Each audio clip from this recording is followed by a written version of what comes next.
Why did you leave? My role was eliminated. I found out a couple months before that my mom's cancer had a terminal diagnosis. It had metastasized to her liver. The world is obsessed with fast track success. It's easy to think that people become successful overnight. But let's face it, more often than not, what we see on social media is total BS. I'm here to look past the perception of perfect success and focus on life's detours, perceived mistakes, and even wrong choices, and understand the real road traveled up the career ladder. After all, we're all effing up. Alex Seiler has 15 plus years of global experience in the people and HR space. Alex has spent time working in various industries and for companies such as Citi, NBC Universal, and WeWork. Alex's specific expertise has centered on creating, transforming, and building out systems that foster an equitable, innovative, and inclusive workplace culture. While Alex has served as Chief People Officer, he is currently focused on fractional clients. He is also a startup advisor in the HR tech space, having worked or working with companies such as Win Insurance, Kindred Minds, and Change Engine. Alex, thank you for joining me on Effing Up. Thanks for having me. Talk to me about what career looks like for you today. It's a very interesting question, and a loaded one at that. I would say the words to describe career for me right now is, for lack of sounding like a cliche, is inflection point. I tend to take from Chip Connolly's words that I'm not having a midlife crisis, I'm having a midlife chrysalis. Career for me is question mark. What does it look like moving forward? I've always been a quote unquote in-house operator for the past 6 months. Since I took a sabbatical for personal reasons, I've been doing fractional consulting work. And I'm in that in-between phase of, do I want to build this out? Do I want to be my own business, my own brand? Would go back in-house. Some of that is determined by me, and other factors outside of my control play a part in that, like the market, the types of opportunities that are out there. Do they speak to me?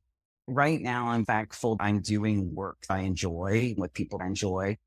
And the other thing I would also say is I also advise 3 startups, which has been really exciting because I've never wanted to be pigeonholed in my career. This has allowed me to do things beyond what I'm known for in the HR space, giving advice on things like go-to-market strategy or product feedback, flex my muscles in a different way. That's where I am right now. It's going to be interesting to see where I am both physically and professionally over the next 6 months, because in addition to the professional side, I'm also operating like a digital nomad right now. I rented out my condo in Los Angeles for a year, furnished, and myself and my cat are on an adventure. That's exciting. Yes, it is exciting. It's always, look, I'm not going to lie, on one level, there's always a little fear, but the excitement is there. With the unknown comes possibility. I'm a firm believer in that. I'm trying to maximize possibilities in different channels right now. I'd like to go to your childhood a bit and discover whether there's a particular event or a reoccurring theme, something you were taught that connects you to your work self. Is there something that comes to mind? A couple things come to mind. My mom always somebody who spoke about just as long as you put in all of your effort, the outcome. It wasn't that it wasn't meaningful, but like it doesn't matter. Like she was a firm believer in putting in your effort. And also just, I feel like the term being resilient is overplayed, but my mom had a really tough upbringing and was always made it clear that she wanted her kids to have the best. What I learned from her is never to victimize myself, even in tough situations. I'm not saying that I've always been successful at it, but I make it a priority if I fall into sort of wheel spiral, remind myself of that. Getting to the US 20 years ago, I did that on my own. Nobody helped me. I've been very much that individual. She's also redefined herself throughout her career, something I continue to do. I feel like I'm on my version of Madonna's reinvention tour, just not making as much money. Hopefully it's coming. Certain things are coming through that I really love in my work that I didn't always get to utilize. I love public speaking. I find writing and speaking cathartic. I got that from my mom. She wrote a book she never published. Oh. The Penguin wanted to publish, but it was fictionalized, but it was about her family, and the family felt like they'd figure out who the characters were. But she continued to write and win awards for poems and things she wrote in the Daily Mail until she passed last year. And so I've also taken from that, continue to fuel your passion, which is like my banner on LinkedIn, even in tough times, because it can help you get through it if it's something that you really enjoy. She would write about her cancer journey through poems and other things. So those are some things I've taken away, even from my childhood. She's definitely somebody that I've always admired because of the strength, the grit, the determination, and turning something tough into something positive. Particularly in the last year, I've gone through some different trials and tribulations, making the most out of those things. Yeah. I'm sorry for the loss of your mother. I've Thank seen you. on LinkedIn you posting about that a bit. Thank you for saying that. It's been about 6 months since. It's strange. It feels like forever ago in some regards, and it feels like yesterday in another. I really didn't understand grief until it hit me. Now that I do, it's made me a different kind of HR leader. What I was doing as a leader in the past was the bare minimum relative to what should be done. Yeah. It sucks. You have to go through that to recognize it. I just think we could be doing more as far as training leaders to understand what loss looks like, how it shows up in the workplace. Bereavement leave policies aren't just going to cut it. You can't go away for a week and expect somebody to start showing up, being their best self again. Handing somebody over to EAP is not the be all and end all. These things are useful tools, but they're not going to change things like a light switch. It's not linear. I have my good days and my bad, more good, and find a way to keep those memories alive that were so positive, are so positive, because she was my person. When you feel seen by somebody like that and then you lose it, that's probably one of the toughest things as well. Yeah. Your call out is astute. I lost my aunt, who was very much a sister mother figure. I didn't understand grief until that happened. It hits you in the face and you start thinking about all the people that have lost, not just in the workplace, your close friends, how you thought you were being there for someone, but really I was showing up at the initial and then disappearing. And society teaches us that you can't grieve after you grieve the initial, whatever, couple of weeks or days or whatever it is. You're not really supposed to be talking about it anymore. Yeah. It's unspoken rule, like it's done. Why are you still mulling over it? It comes up whenever it comes up. It can be a joyful thing, or I can be sobbing and feel just really lost and alone. And that gave me a lot of insight into how I want to show up for others, whether I know them well or not. It is like a ton of bricks being thrown at you. Yeah. But you don't know till I also had that don't. realization when I had my first baby, and I was like, oh, I thought it was showing up for people who had kids. I had a child, and wow, I'm now showing up for these people. I'm very much a live and learn and give yourself grace mentality these days. And that wasn't always the case. It's a 180, because I used to need to have the answer, seek instant gratification and validation. And that has shifted for a variety of reasons. And I also think that for everyone that says, well, can people change? I think my response to that these days is life forces you to change. Certain life experiences definitely have shifted who I am as an individual. And there was no ifs, buts, or choices about it. It just has. I practice a lot of mindfulness these days, which has been super helpful. Sometimes to a fault, though. I'm like, let's stop analyzing today. Like, let's get out of let's take a just break. a little. Let's get back to that reality TV and see how people's lives are way worse than your own. Right. But yeah, I found that super helpful. You mentioned you came to the States on your own. I'd like to go into that and talk about where you were, what made you decide to come, and what that journey was like. All things diverse in a lot of ways. Some people had dubbed me the international man of mystery. So my mother was British. My father is Swiss, and I was born and raised in Hong Kong. I grew up 0 to 21 in Hong Kong, went to international school, and followed the British curriculum. When I was ready to go to university, it was expected that I went to university in the UK. My parents also being European, no bias at all. They were like, oh, the best education is in England. So basically, that was the only time I really left Hong Kong to go back to university there. Then I came back to work in Hong Kong for about 6 months. And then I moved to the US in January of '04. I heard about a program called the Mountbatten program. Basically, an intermediary where they set up an exchange program for people from overseas to spend a year living and working in New York. And then they also had a reciprocal program for people from the US to go and work in London here. That's cool. When I arrived, though, I called it the Tri-State program because we got housed in Jersey City. We would hang out in New York, and some people's jobs were in Connecticut. I was there for a year, but I always knew I wanted to be there longer. I had aspirations, the New York dream of it all. It was less about the US fixation and more about the New York fixation. I categorized New York separately. I grew up really with a lot of Eastern culture, which I love, but I wanted a Western version.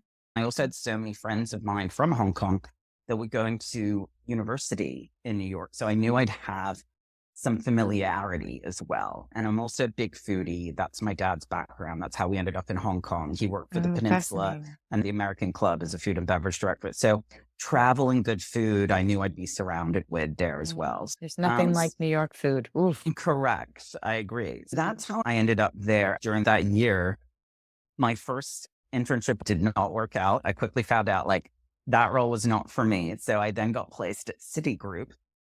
Loved my boss. I was like, and that was the first HR role I fell into. It was like an HRIS. This is back in the day. I was setting up unique IDs for new hires.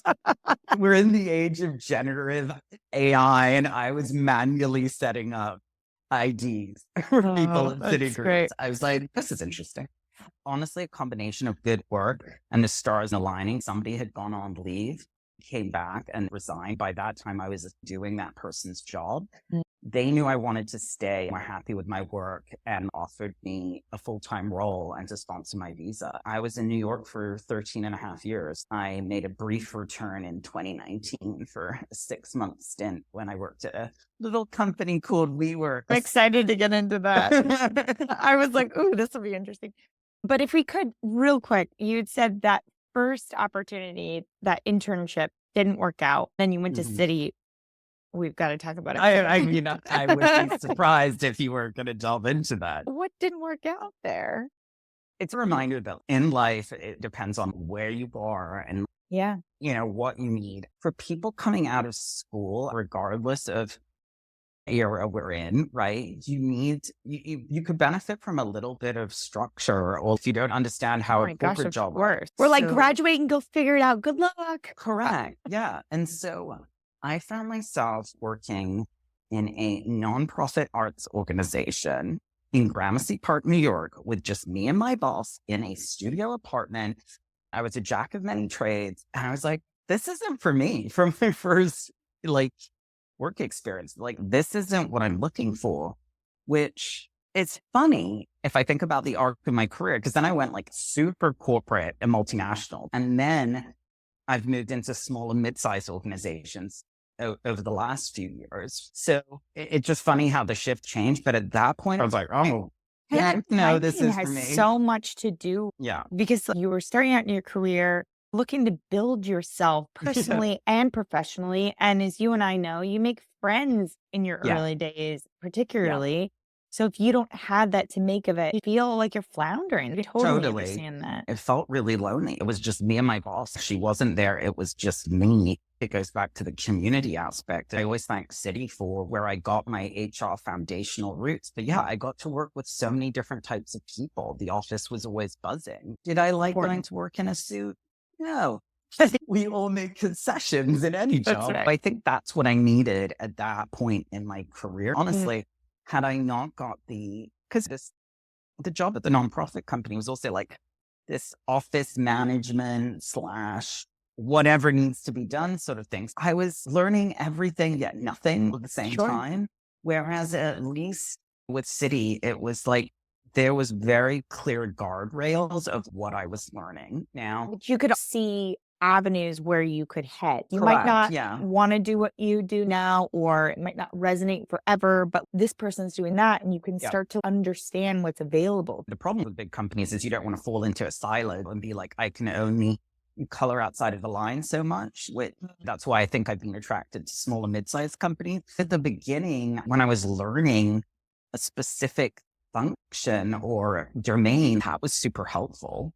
Were there challenges during your time at Citi? Yes. You may also recall that little recession that happened in Just a tiny one. 2008. Yeah. As somebody who was on a visa, I was particularly nervous. And obviously my heart today even continues to go out to people that are on a form of a work visa. I've lived that life, and the level of insecurity that you have, apart from about potentially like losing your livelihood and being deported, is real until you get security.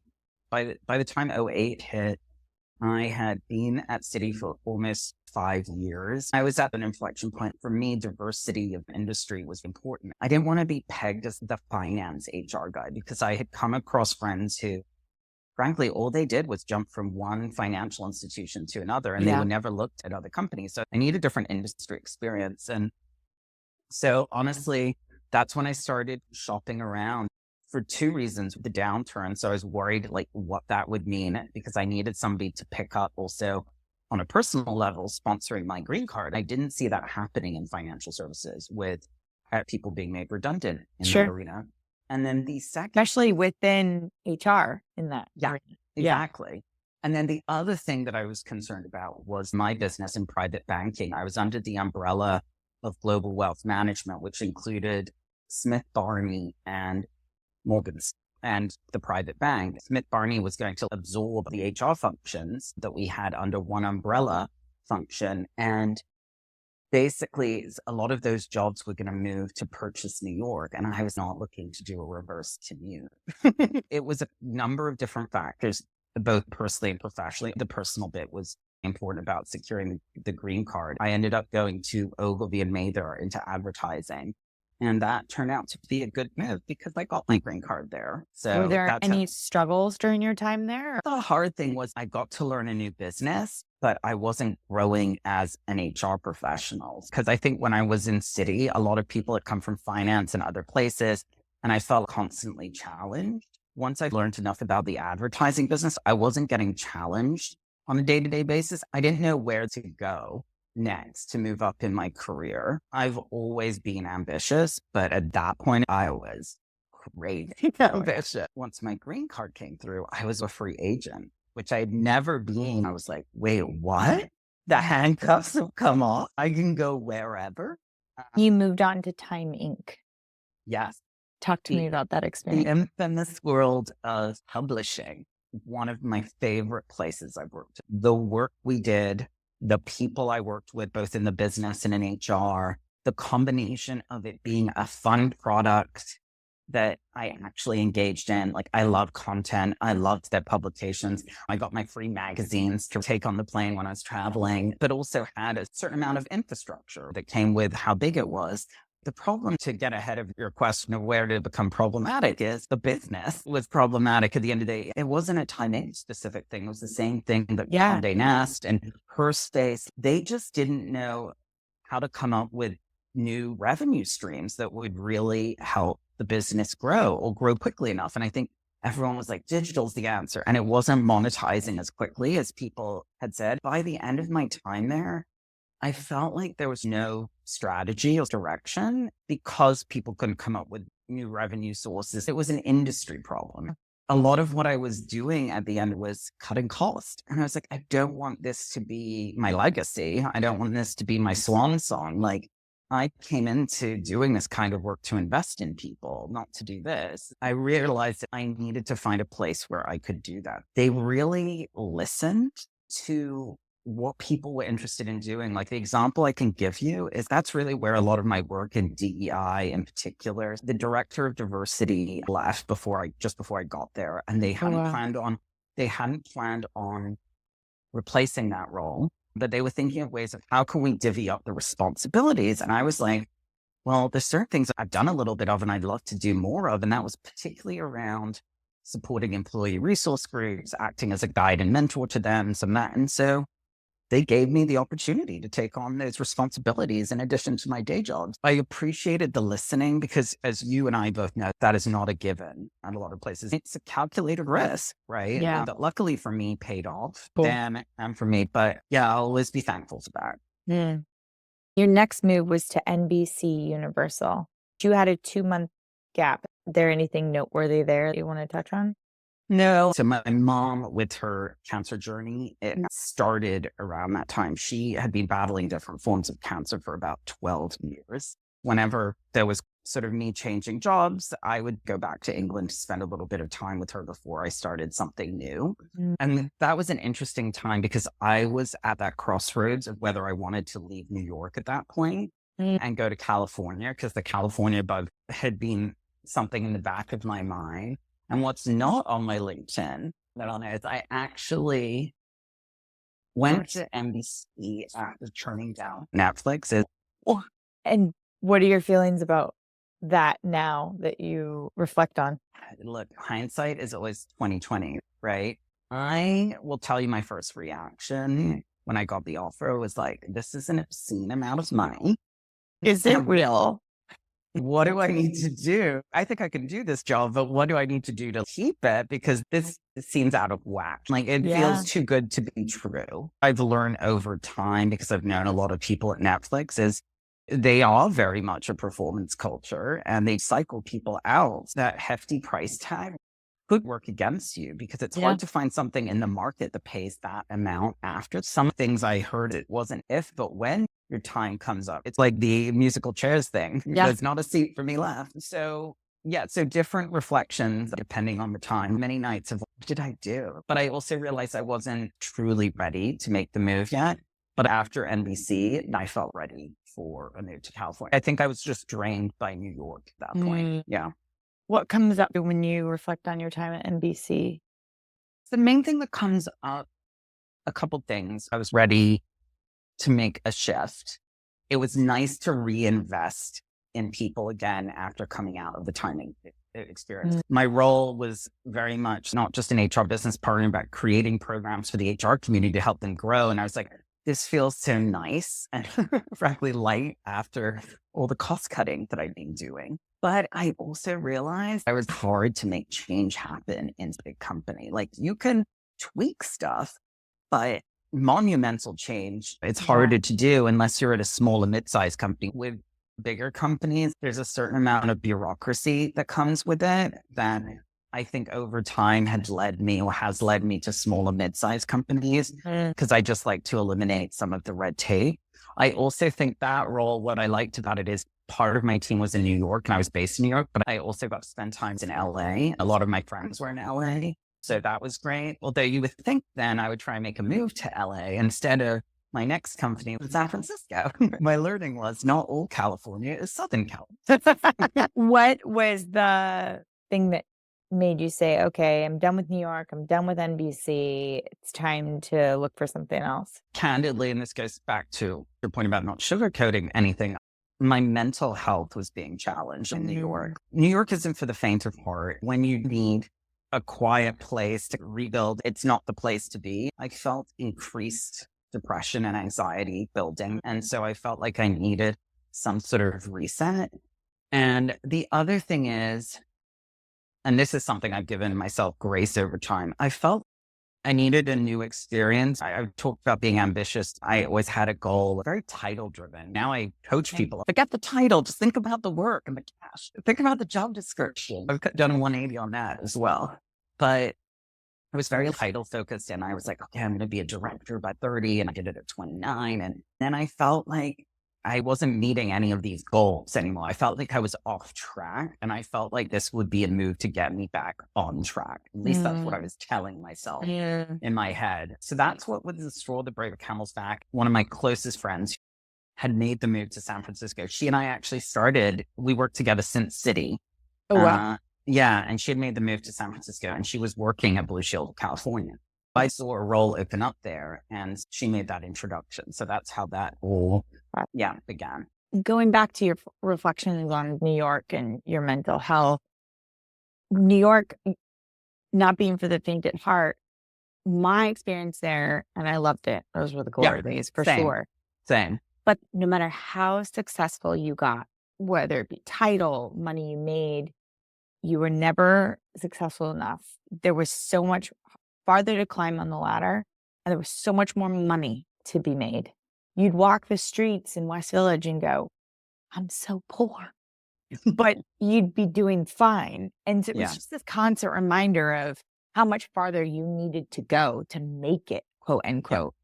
And that was not good for the mental health for me either. It was like, I have nothing to my name, and I'm walking around feeling like I have nothing to my name. And that's not a great feeling. No. And I would say the adage, comparison is the thief of joy. You can feel that in New York. And so many people said, listen, I can't really live in the city unless I'm making X amount of money because it's impossible, So I knew people who, if they had family, or if their family or parents were in the tri-state area, they would live at home at the beginning until they built up enough savings to move to the city. Right. I completely agree with you. And you're spending money on food and going out. You don't want to change that lifestyle. In New York, if you live in the city, you're not like sitting down to a home cooked dinner at 7 p.m. You're not getting in your regular gym schedule like in LA where they value work-life balance more. Right. It's just a different environment. And for many years, it served my best interest. But you also need to listen to yourself when it's time for a change. And I always thought in my head, I'm still, when they say, when you live in New York more than 10 years or in New York, and I still feel like I'm a New Yorker when I moved to San Francisco, it took time to shake off New York. I was super impatient. I wanted everything to happen yesterday, instant gratification. The other thing I wanted to double click on was you'd said you wanted to be a director by 30 and you achieved it at 29. I'm curious the feeling after that. For me personally, I was also very title obsessed. I had a chip on my shoulder, something to prove. I don't know to who or what, myself. I'm not sure. Looking back, oh God, you were just exhausting. But once I achieved where I thought I wanted to go, I found myself feeling so lost and feeling, well, now what? And just like unsatisfied. Does that resonate with you at all? Or did you have a different experience? It does. And I think looking back, it's a really good question because as you're talking, it's making me think I was definitely lost. I didn't know where to go next in my career. I didn't know what the options were. And I also, going back to after Blue Shield of California, I realized I want to work somewhere smaller or mid-size where I can be the driving force behind change versus a cog in the wheel. I was very good at finding mentors within the business. Looking back, if I would have done something different, I would have asked more questions about career development to mentors in the HR space or join professional HR communities earlier. Not only does it make you feel less alone, but you can ask the same questions that other people have in terms of their career and information sharing, information gathering. Because I was in my head, I really felt like I was failing. I learned I need to be able to do things my way. If I am told that I have to do it a certain way, which happens in larger companies in particular, that's where I struggle because I'm like, that's not necessarily the way I think. And when I am allowed free reign to determine how it's designed, how it looks, I can crush it. But if I have to follow somebody else's view and it's not the way my mind works, I will struggle. I get it. It's like coloring by number. It's neat that 30 through 40 is blue and it's the water, but what would it look like as turquoise? It might be really nice. Yeah. Let's check it out. Yeah. Were you looking around with others and comparing yourself? Yes. And what was coming up for you then? I think that's where the failure piece, because I saw certain people around me moving along. And so I was starting to look inward and think, what am I doing wrong? What am I not getting right? What do I need to fix? And also feeling that need for consistency around growth. To your point, like hit that pillar at 29, got it in early. And then it was a couple of jobs at that continued director level, finally senior director at Blue Shield, but it felt like I wasn't moving fast enough. Yeah. And I think that happens for a lot of people, but I'm very excited about the Gen Z generation. They just focused on work-life balance and holding employers accountable. I'm not a fan of it's this generation versus this generation. I'm like, well, let's take from what's good from every generation. Yeah, right. Going back to comparing yourself to others and seeing others look like they're on the rise, I'm curious how much of that was perception versus reality. If you were to tap them on the shoulder and be like, wow, you're so successful, if they themselves would have been like, oh, yes, I am. Or if they would have said, well, actually, now that we're airing our laundry, it's not reality. It's not how I'm feeling. I think you hit the nail on the head, because the consistent feedback I got for years was, you are too hard on yourself. And so what I do a lot better of a job now is celebrating the small wins. I used to be somebody that was like, I can't celebrate until a big win comes along. And what I've learned is, wow, you'll be exhausted and highly frustrated by the time certain big wins Life come is along. too short. Correct. At that point, people said, listen, you need to cut yourself some slack. I definitely agree with you. It was a perception thing. And I would go so hard and be so passionate about things that you can also burn out. So there's days where I would feel so on my game and like crushing it. And when you're crushing it, it's not just you, like what you're getting back, the vibes you're getting back, It's a drug. like an adrenaline. And then there's other days where you're like, this is not clicking for me today, which means it's not clicking for the other person. So that's why, for me, that's where I go back about the consistency of growth. And also that's why learning to give myself more grace and not pushing too hard on certain days. I can't give 150 one day and only have 50 the next. I've got to balance that stuff out. So it looks like you were in San Francisco at Blue Shield of California for 2 years. Yes. And then you were back to New York at a different company. When you look back on that experience, how much of it was San Francisco? How much of it was Blue Shield? And I don't mean to throw Blue Shield under the bus, as we've already established. It's like right time, right role, wrong role, you, blah, blah, blah. Yeah. How much of it was one versus the other? Or was it the combo that sent you packing your bags back to New York? Yeah, it was the combo, to your point. It wasn't anything to do with Blue Shield, but what that represented. I was not a fan of San Francisco. I knew the company was moving to Oakland, which I was even less excited about. With all due respect to Oakland, I already did not enjoy San Francisco. It's not what you made the move for. No, when people say they love San Francisco, I find they mean Napa and Sonoma. I also think wine country is great, but that is not downtown San Francisco. No. And so I just didn't enjoy it. I didn't click with it. When I tried to make friends, I found it very cliquey. The beauty of that role allowed me to spend time in Southern California with my friends in LA. I questioned whether I was giving San Francisco a fair shot in terms of building community. I felt like after that, I was ready to be out of a huge corporation. I wanted to be in a place where I could build. Like I'd really shifted my mentality. And as healthcare is highly regulated, there's only so much that you can do that's quote unquote sexy from the HR space. So I also recognized it is what it is at a certain point. So it's the combination of the two. A mentor introduced me to somebody at WeWork. Were you excited to get back to New York at that point because you were drained from the San Francisco move enough to be like, okay, I have perspective now. I'm ready to return? I was nervous mentally. I was like, this is going to be for a couple of years. I didn't want to ship me and the cat there long term, but I was open. This is a great opportunity. A very different company in build mode. The other thing to keep in mind, this was pre-pandemic. So even if I was interested in LA, hasn't had the sexiest, biggest jobs. Everything was largely SF, New York, as far as the biggest jobs that came out for HR. And obviously the pandemic changed that because so many HR roles went remote first, but we weren't at that place yet. So that's why I was like, I've got to be realistic. I did a pros and cons kind of thing. But I'd be lying to you. I was nervous about it. But I also think there had been at least 2 years of space and a reminder that the grass isn't always greener because I hadn't loved San Francisco. I was wondering, am I going to fall back in love with New York again? Not to romanticize it, but to give it a chance. You took on a global senior director HR role. What was the WeWork experience like? I'm not going to lead a horse to water here.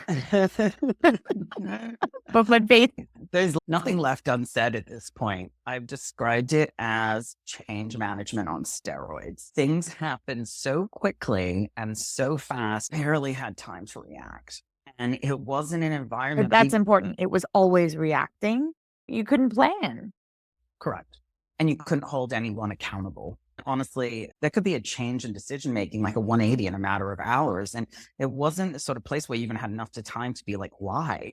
What's the context? It's just happening. So that was very unusual for me because I'm a big context person and I need to understand why we've made a shift.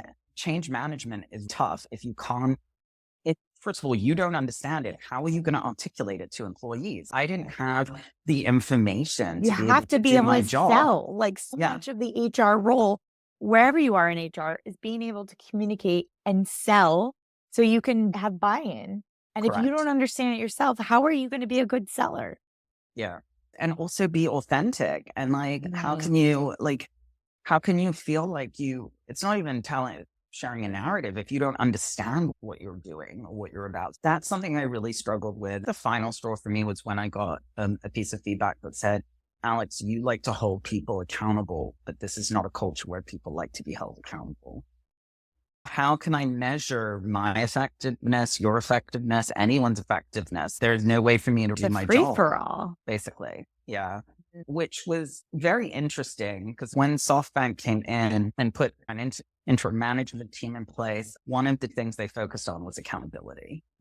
I wasn't surprised by that feedback. It was a fear-based culture. It's very hard to drive for accountability when people were just fearful for their jobs as well.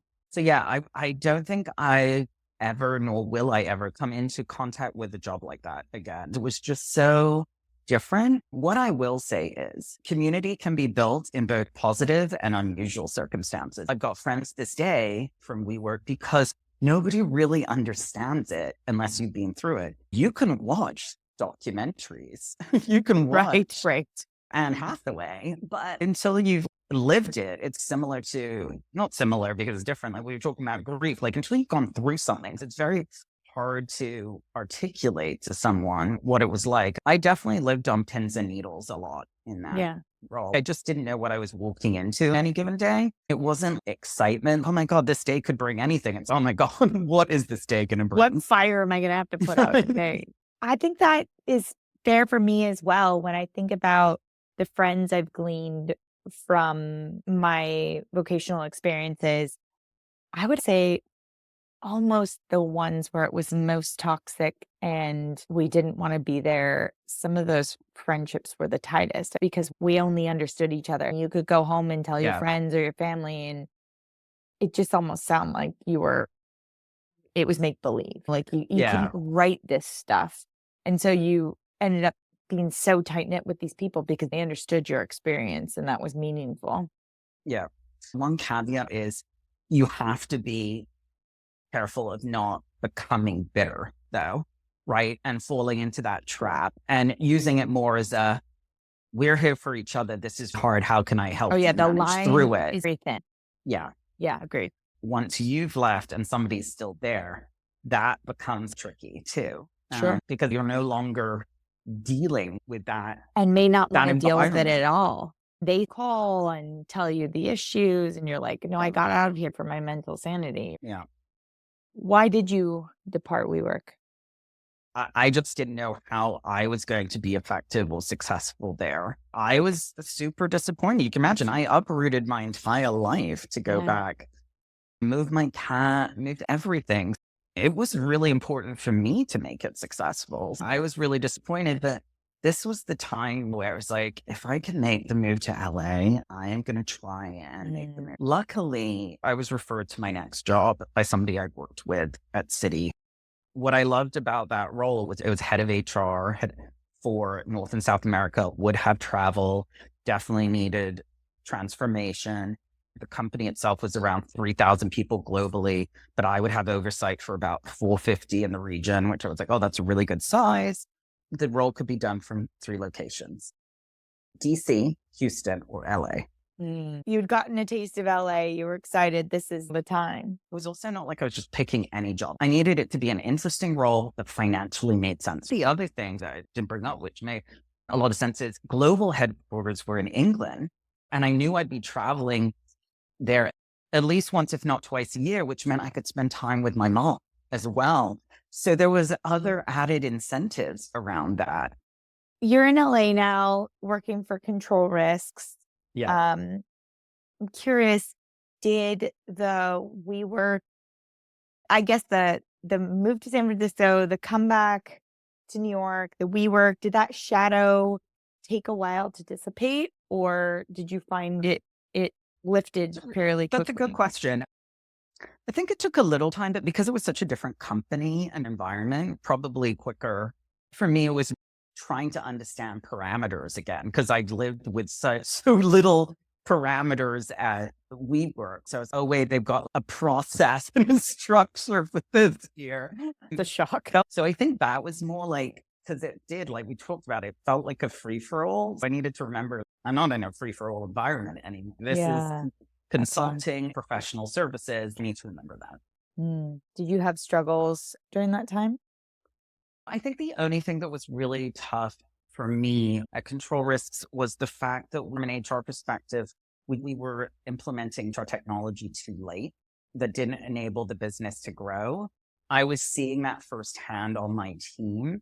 And for myself, I was starting to lose people on my team because they're like, Alex, I'm just becoming a transactor. I'm not a people partner. That's not what I signed up for. That's not what I want my career to be about. I couldn't disagree with them because I was starting to feel that pinch as well. I don't think this is sustainable long term.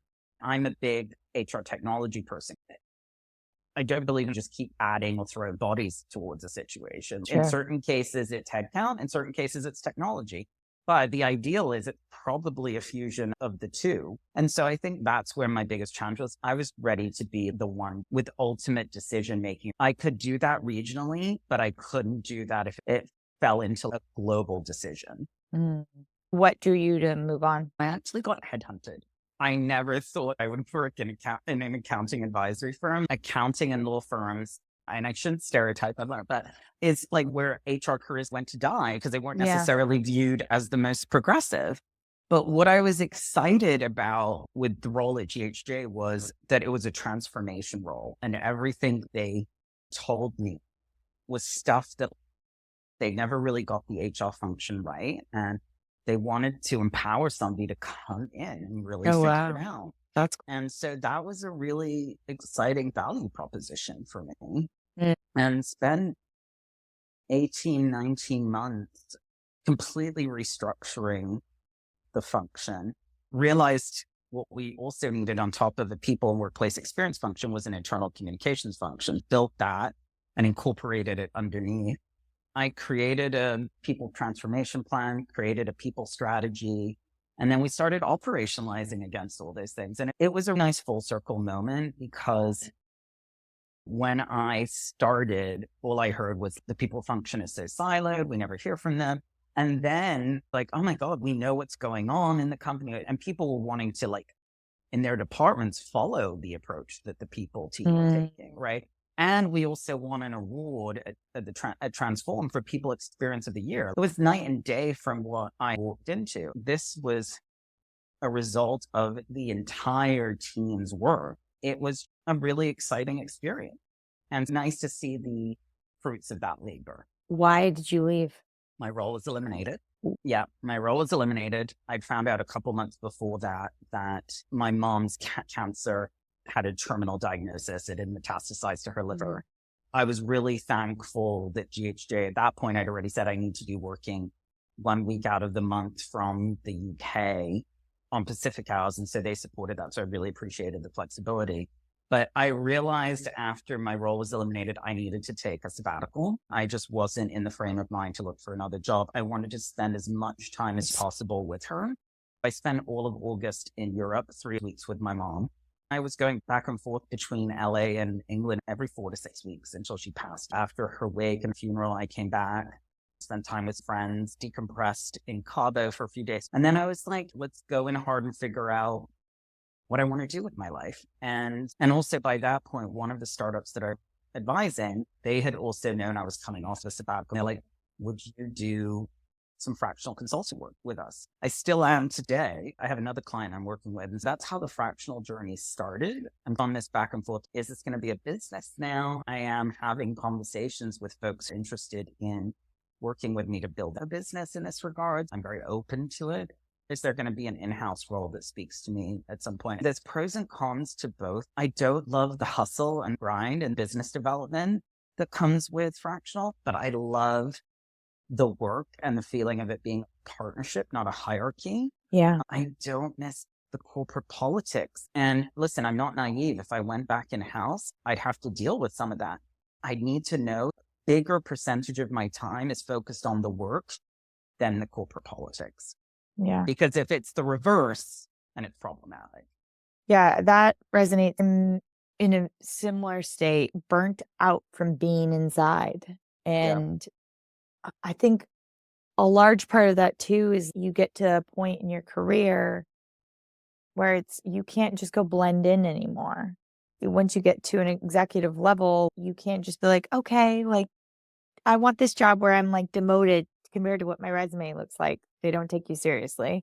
Yeah. Like part of me just wants to be in middle management and blend in a bit because I think I drove too hard. I could list all the reasons. Yeah. That's not really doable. Doing your own thing is exciting, but to your point, there's lots of cons too. Yeah. People don't think about when there's been a flood of people wanting to go fractional, the market is starting to become saturated. People don't think about things like, hey, if you continue doing this, you may need to set up an LLC at some point. And what does that look like? There's a lot to consider when you're not a W-2 employee. Yeah. I still continue to learn day by day, right? How are you going to best invoice your client? These are things that you just think magically happen before you have to do that. Yeah. Like little Easter bunnies come in at night and just do that work for you. Now, that's added work beyond what you're offering to clients day to day. You've got to think about how to optimize your time long term as well. There's not a right or wrong answer. It's just what's right for you. And I personally am still figuring that out. Yeah. Do you struggle with the fact that you're still figuring it out? Yes. Yeah, there are moments when it creeps in. I left an in-house job last year. So we're almost a year. And it's again that sense of me putting pressure, moments where there's moments putting pressure on myself. I just want some clarity, but I also don't want to force it. With full-time roles, the supply and demand is out of whack. I'm starting to see some roles that are a little bit more interesting, but there's also been roles that haven't really sparked my interest. People are trying to get as much for as little as possible right now. The job scope creep relative to pay is alarming. I don't want to devalue myself in the process either. So it's tough. But I also I've never seen a market like this in the 20 years I've been in HR. And I also understand where people are like, I've got bills to pay. I've got a family. There's this desperation. When I coach people, I say, the more you share with me, the better I can provide counsel. If you have the benefit of time to be more picky, great. But not everyone is in that boat. Where do you think most of the pressure comes from when you think about, oh, it's almost been a year? You think it's societal? You think it's your own voice? I think it's probably my own voice because unless people are really creeping on me and want to understand what's he up to. That's a really funny point. We can be worried about what everyone else is thinking, but everyone is so invested in what they're thinking about themselves. They're not thinking about you, but we all think they're thinking about us. Completely. Yeah. In the past, I would have said more societal, but considering things like fractional are becoming very mainstream, I wouldn't even say it's as much that now. It's more for me knowing what path I want to chart next. And it doesn't need to be forever, but at least for a certain period, something I'm excited about, right? When you look back at your career, what stands out as the low point?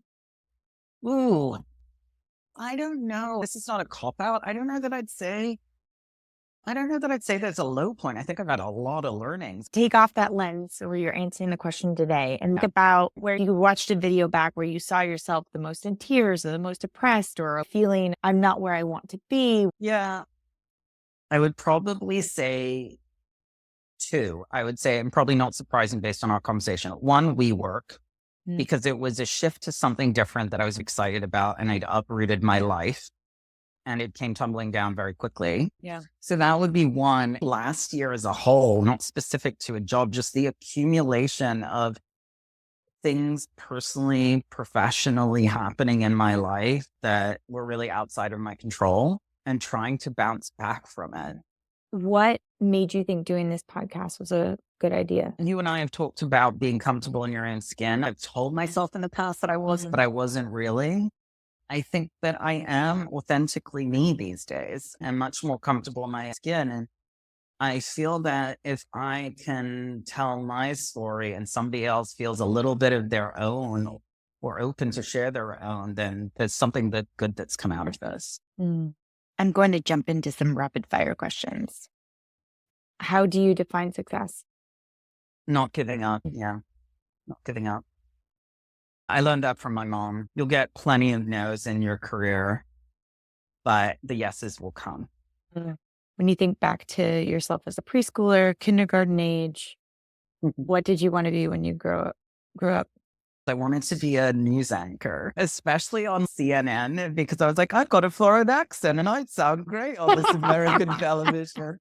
There's still time.